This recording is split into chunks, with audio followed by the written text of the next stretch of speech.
Muchas gracias al doctor Eduardo Bisbal, vicepresidente de Comercio Exterior de FENALCO. Recuerden que estamos en el Foro Club, Estrategia contra el Lavado de Activos y la Competencia Prohibida, convocado por la Corporación para el Desarrollo del Pensamiento Complejo Complexus y con el apoyo de la Contraloría General de la República, El Tiempo, RCN Radio, la revista Poder y El Colombiano.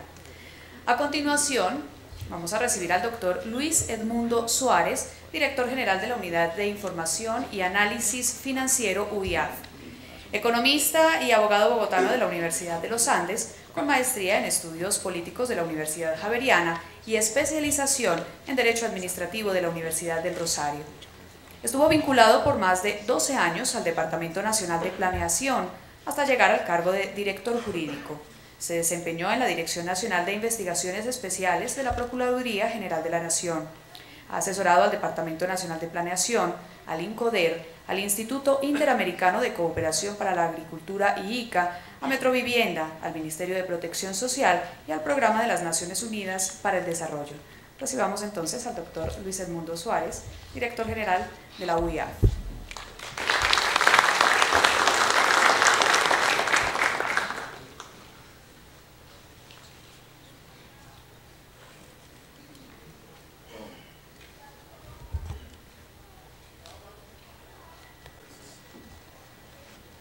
Muchas gracias, muy buenos días para todos.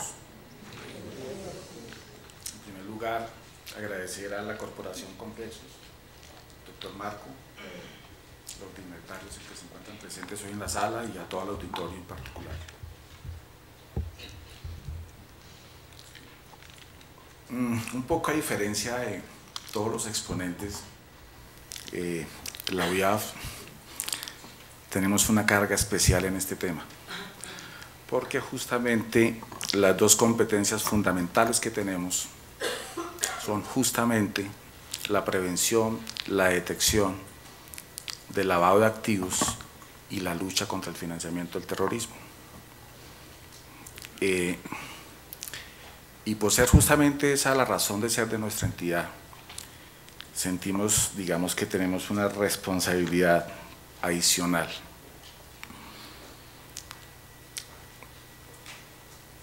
Cuando se nos pide hablar sobre las estrategias de la UIAF para enfrentar el problema del lavado de activos y la competencia prohibida, lo primero que se me viene a la cabeza es nada más práctico y más productivo que entender el fenómeno. Entonces, la gran pregunta es, ¿qué es el lavado de activos? Nosotros sostenemos la tesis de que Colombia, el país, e incluso hoy el conjunto de naciones del mundo no hemos entendido adecuadamente la amenaza a la cual nos estamos enfrentando. El lavado de activos para algunos es un problema simplemente de policías y ladrones, problema criminológico. Y siempre ha existido, digamos, algunas versiones parcializadas del problema. El lavado de activos, en forma muy simple, y ustedes lo saben mejor que yo, es el intento de los delincuentes de disfrazar los resultados del delito. ¿Pero de cuáles delitos? En Colombia, el lavado de activos tiene más de 50 delitos fuente o subyacentes. Es decir, estamos enfrentando realmente todo el espectro de criminalidad. Tenemos todos los delitos contra la administración pública, tenemos todos los delitos contra el Estatuto Orgánico Financiero, delitos específicos complejos como secuestro, extorsión, narcotráfico. De tal manera que la dimensión de la amenaza que estamos enfrentando es muchísimo más grande de la que uno inicialmente pensaría que es. Yo quisiera al final de mi charla tener la esperanza de dejarles 3 ideas fundamentales. La primera es que nada más práctico, nada mejor estrategia que asumimos en la UIAF que cambiar nuestro enfoque, un enfoque que está permitiendo dar resultados, ahorita lo vamos a ver. Una segunda idea es tratar de comunicarles a ustedes lo que nosotros entendemos hoy por lavado de activos, su verdadera dimensión, su verdadera problemática, la dimensión de las amenazas que estamos enfrentando. Y una tercera idea, que luchar contra el lavado de activos es, por definición, luchar contra la competencia prohibida, por definición.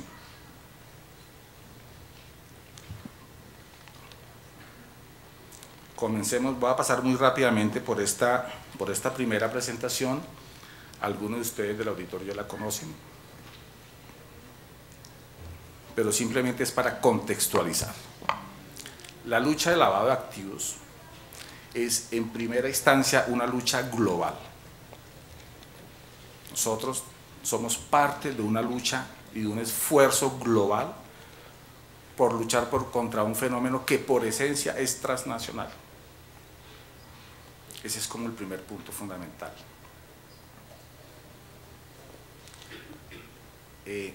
Desafortunadamente veo que no sale la línea del tiempo abajo. Aquí debería haber una linecita con unos años, pero los voy a ubicar muy rápidamente. Esta primera apunta al año 74, que es Comité de Basilea, y en algunos de los hitos está el año señalado, de tal manera que en teoría yo esperaría que no nos perdiéramos. Este sistema global nace inicialmente por los años 74 con Comité de Basilea, que pone por primera vez ante el mundo la necesidad de luchar contra el lavado de activos como un problema global y que afecta, por lo menos en ese momento, el riesgo reputacional del sector financiero. Salta a la palestra la preocupación. Después inician todo un proceso de esas ideas iniciales, cómo volver al sistema. En gris tenemos los hitos fundamentales del sistema como tal, específicamente hablando. Tenemos la creación de Gafi como un organismo informal creado al lado de la OECD, la Organización de Países Desarrollados.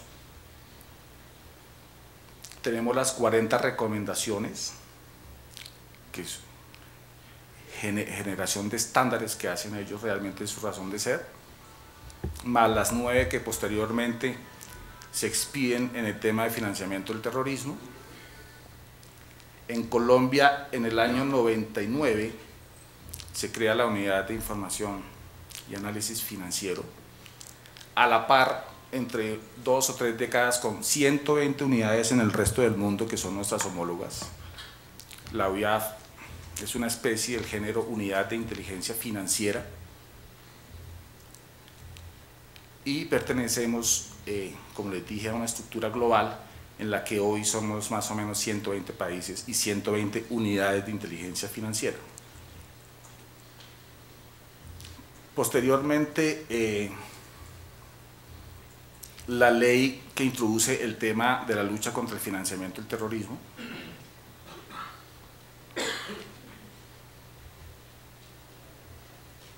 que digamos son los elementos, para no extenderme más, básicos del sistema local. En el sistema internacional tenemos entonces toda la comunidad de unidades de inteligencia financiera. Tenemos a Gafi como organismo generador de estándares de recomendaciones para la creación del sistema. Lo que hace Gafi realmente es establecer unas recomendaciones que todos los países debemos cumplir, que garanticen la existencia de algunos elementos mínimos del sistema. Y a la parte de eso surgen 3 grandes hitos como lucha global en la criminalidad, que son la Convención de Viena del año 88, la Convención de Palermo del año 2000 contra las organizaciones criminales transnacionales. Hoy adquiere una importancia especial y esencial en términos de que Estados Unidos acaba de publicar oficialmente el 25 de julio su estrategia contra la lucha contra las organizaciones criminales transnacionales, y esa estrategia es un hito en la forma en que Estados Unidos va a abordar la lucha realmente contra la criminalidad. Y un tercer hito que es la Convención de Mérida contra la corrupción. Estamos acostumbrados a ver esto y las demás manifestaciones de criminalidad como si fuesen fenómenos independientes. Para nosotros, y esa es la otra premisa fundamental en la UIAF, hoy esto es un solo problema: narcotráfico, organizaciones criminales transnacionales y corrupción son un solo fenómeno que se ha complejizado enormemente, que se ha dimensionado enormemente, y ahí es donde yo digo que necesitamos empezar a entender realmente la amenaza a la cual nos estamos enfrentando, porque el lavado de activos, en esencia, son recursos que surgen fruto de estos delitos.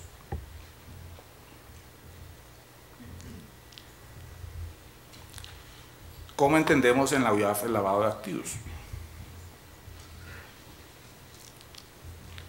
De hecho, de la forma como quedó contemplado en nuestro Código Penal, el lavado de activos está ubicado en el título 10º, y el bien jurídicamente tutelado que se protege es el orden económico y social.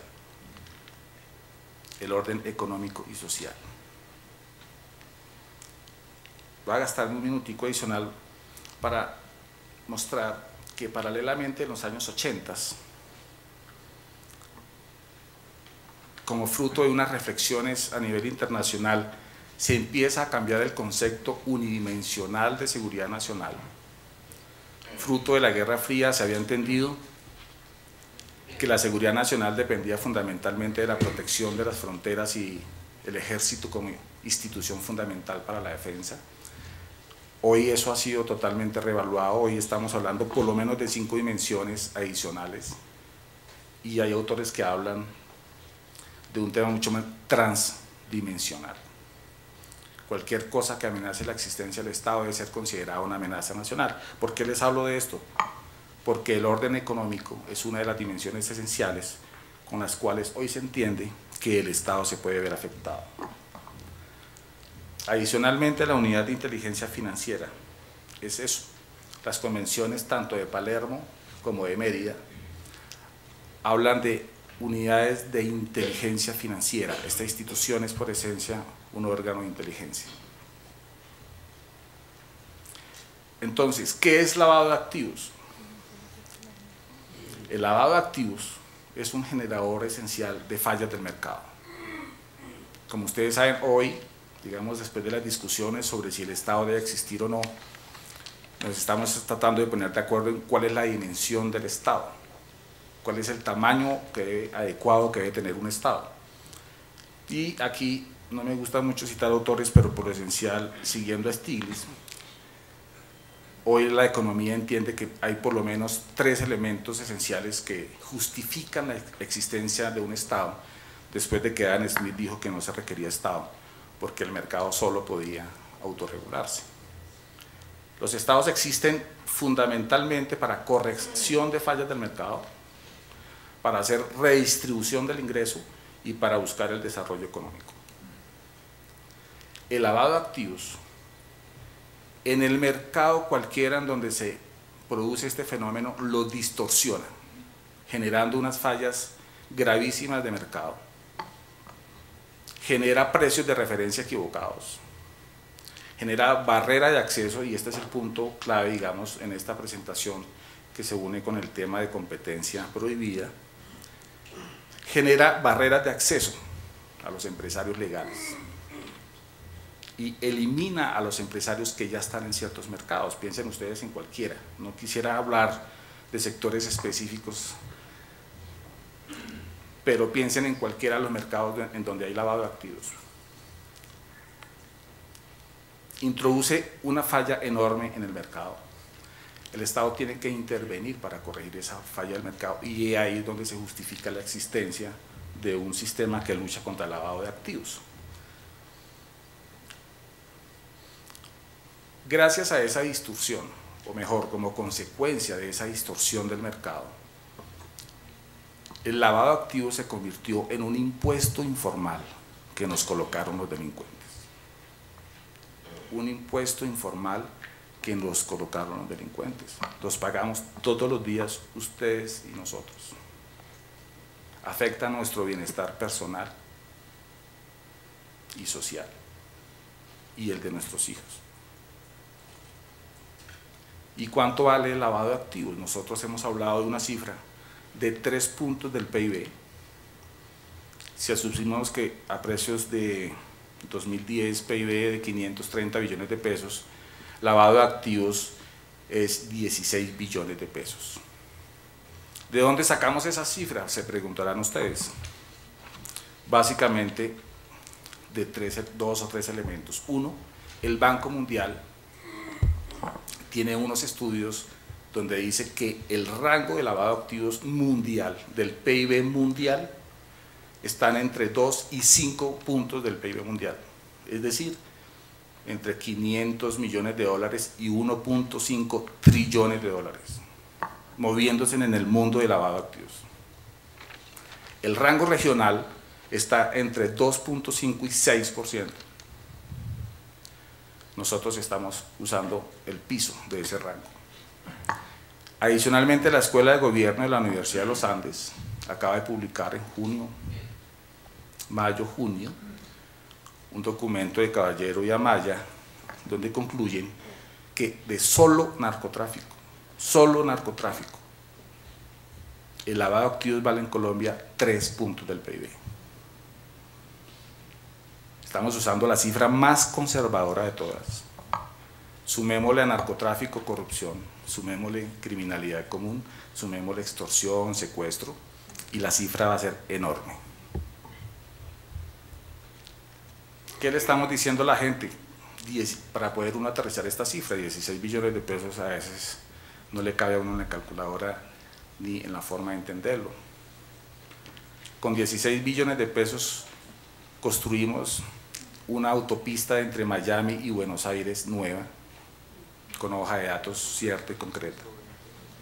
Creamos 2 millones de empleos entre directos e indirectos. 2 millones de empleos.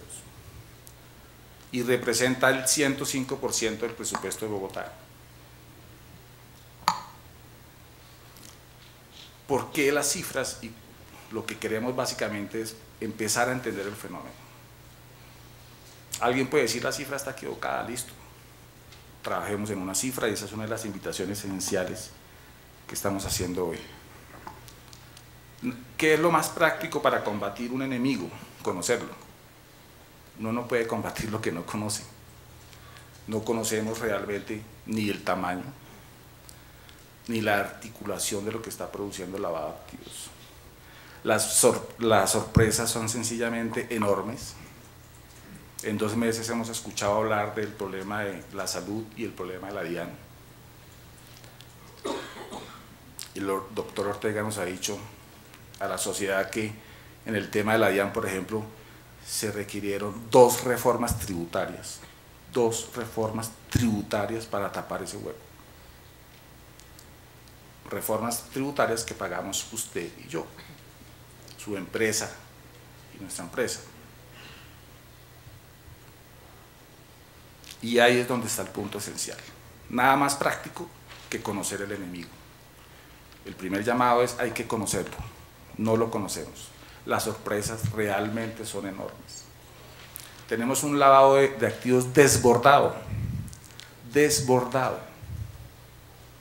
Y el país y las instituciones y los sistemas y esa una autocrítica, seguimos como si no pasara nada.